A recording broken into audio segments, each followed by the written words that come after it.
So if you guys remember, I made a video about the Bud Light situation and how LGBTQ bars in Chicago are apparently ditching the beer and basically saying they're not going to sell the beer because people have decided to abandon Dylan Mulvaney.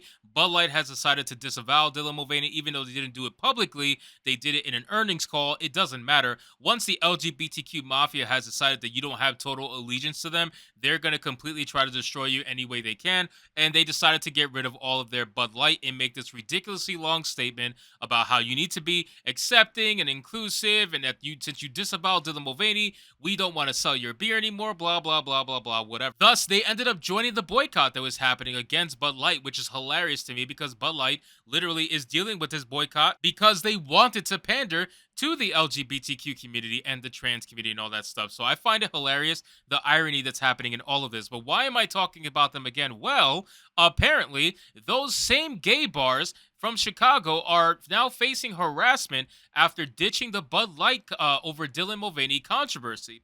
Now, this is interesting to me because again, I don't really think that people would necessarily give them backlash for joining the boycott, because if the people who I think would be complaining to these gay bars about doing this, wouldn't they be okay with the gay bars thus joining in on the boycott, even if it's not in the manner of which makes them happy? They're still at least joining the boycott and deciding not to sell Bud Light. So at the end of the day, if the primary enemy is Bud Light, you essentially get what you want anyway. So I don't know if I necessarily believe this whole backlash story, because it always seems to pop up whenever they want free press and they want to be made out to look like victims. But we're going to get into the article and see what it has to say. But of course, before we do, guys, consider giving this video a like so you can help push us out into the YouTube algorithm.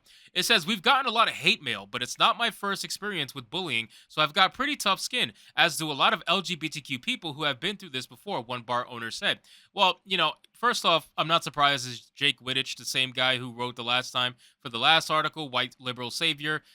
Great for Jake, I guess. Number two, I highly doubt LGBTQ people have thick skin. I'm just being honest with you. I see a lot of examples otherwise, but that's neither here nor there. I'm sure you're going to think you do in your situation. So it says a handful of LGBTQ bars have faced online harassment for discontinuing Anheuser-Busch's InBev products after the beer giant distanced itself from a transgender influencer amid backlash. I don't know why this person doesn't use Dylan Mulvaney's name in the beginning of the article. They always say transgender influencer because they want to make sure you realize that he's trans. I guess it's like, just name the fucking guy. Like, it's Dylan Mulvaney. Just name the name. I don't understand why it's so hard. It says 5 bars: Two Bears Tavern, the Sofo Tap, Meeting House Tavern, Jackhammers. I'm sorry, I just laughed at the idea of a gay bar named Jackhammer.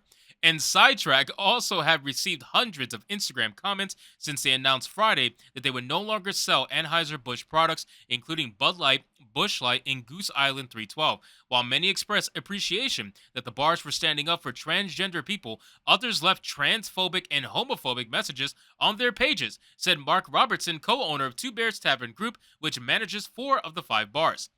So again, wouldn't these people who supposedly leave homophobic and transphobic comments, wouldn't they be perfectly happy at the fact that these gay people are joining in on the boycott of a company that they supposedly hate? So it just seems odd to me that they would want to join in and attack people who are technically joining their side without actually joining their side. It's that kind of a thing, but whatever. It is what it is. We've gotten a lot of hate mail, but it's not my first experience with bullying, blah, blah, blah, tough skin, all that bullshit. And then it says this controversy started in April when Bud Light partnered with transgender TikTok star, if you want to call him a star, Dylan Mulvaney, for a sponsored post promoting an online contest. The partnership became a lightning rod issue, with many taking to social media to express transphobic outrage over Mulvaney's involvement. Kid Rock posted a video of himself shooting 4 cans of Bud Light with a rifle. Critics accused the beer brand of going woke, and many vowed to stop drinking its products. Others expressed support for Mulvaney and the campaign. Who's the others, though? Because I can't find them. I don't think anybody can find them. Who can find the people who supported Dylan Mulvaney on the Bud Light can? Because first off, they're probably just supporting him on social media. They're not actually supporting him in real life by buying a Bud Light can or anything like that. I highly doubt the people who were supporting Dylan online were buying Bud Light in the first place. That's the whole reason why the VP of marketing decided to want to use Dylan Mulvaney to try to garner a younger client base. That's the whole reason why they did it. So if they were trying to garner a younger base, I highly doubt they were already drinking Bud Light to begin with. So that's number one. They were just just literally liking and sharing and retweeting on Twitter, which doesn't equate to anything. That's the problem. People think that Twitter likes and retweets and shares equate to some sort of support in the real world, but we have shown and proven that that's not the case multiple times for many different scenarios, including this one. So I don't believe this at all that people are supporting Dylan Mulvaney. I think it's a very small hand group of people, and it's probably people who are in their little echo chambers of the trans community and they don't want to step out of it. That's basically it. So it says, but Anheuser-Busch CEO Michael Dukakis appeared to distance the company from the campaign without addressing the transphobic backlash by releasing a statement in April saying the brand never intended to be part of a discussion that divides people. Dukakis then doubled down in a Thursday earnings call with investors, according to Yahoo Finance. We need to clarify the facts that this was one can, one influencer, one post, and not a campaign, Dukakis told the investors. Well, that's the problem. And I've said it many times in many different videos. One can, one influencer, one post, too many. That's just basically it, man. Like when you use Dylan Mulvaney, the ultimate grifter, the man who just is putting on woman face simply because he found his way to fame, finally. He found his way to fame. That's what it is. He found his way to make his money that he's been dying to make. This man has been in so many different avenues trying to make himself famous, and he finally found the way to do so, and that was through the erasure of women. That's exactly what he's doing. He offends so many biological women, and all of those women get ignored simply because everybody else is too afraid to tell the truth, and they walk on eggshells around Dylan Mulvaney. It says Robertson says Two Bears Tavern Group's leaders have been weighing the issue for weeks, but Dukakis' comments at the meeting were a breaking point. In this response, we really felt that Anheuser-Busch InBev completely abandoned the LGBTQ community, particularly the T part of our community, Robertson said. Anheuser-Busch Budweiser brand has a history of sponsoring LGBTQ events, including Chicago's annual Pride Fest and Market Day celebrations. The North Halsted Business Alliance, which plans and operates those festivals, did not return a request for comment. Well, here's the thing. Even though they support those LGBTQ events, you got to remember, this is the same company that apparently donates 60% to Republicans, 40% to Democrats. So if they really supported LGBTQ events as much as you say they do, then they obviously support right-wing or whatever you would call right-wing stuff even more so than that. So you trying to gain some sort of like relevance with this company and beg them for attention and beg them for their support to your cause, it's kind of ridiculous because, again, they've shown through their donation habits that they still support the other side more so. But I still think a 60-40 split is pretty fair in a company, considering that most Silicon Valley companies are 95% Democrat donations and 5% Republican, something crazy like that. I remember Twitter was like a just insane number like that.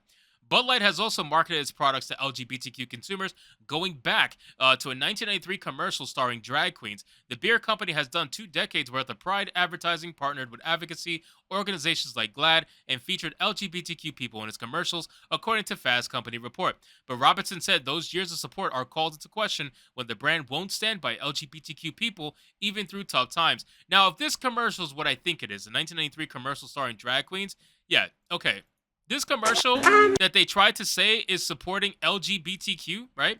This commercial is nonsense. This is not supporting LGBTQ, and this is not showing them drag queens, okay? This is the problem with having a modern ideology and looking at stuff in the past. The whole joke of this entire commercial was that these men were trying to get in free on ladies night. That was the whole joke behind this commercial. They were trying to get in free on ladies night, so they decided to dress up as women in the hopes that they could get in free and get free beer. That's all it was. It was nothing about drag queens. It was nothing about supporting the LGBTQ, but you're making it that because you're looking at it from a modern audience. That's what, you know what I'm saying? Like, that's the problem with today's world when they look at stuff from the past. It says as soon as they reached a point at which they were getting attacked by the hate, they went ahead and ran as fast as they could in the other direction. Robertson said, that is not something we consider to be an ally. An ally sticks with you in the good times and the bad. And ultimately, guys, that's why I never want to be an ally for these psychopaths. I just never want to be an ally for anybody. I won't even be an ally for the causes that I personally support, because at any moment, they can turn into echo chambers. And once they turn into echo chambers, I don't want to be stuck.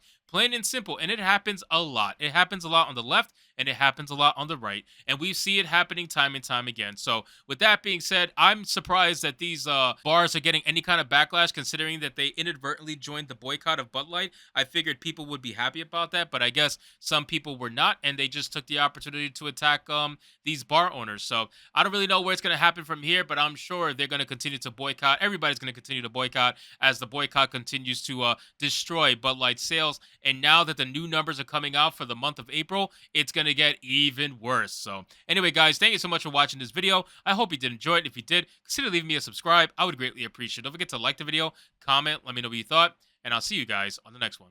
Hypnotic out.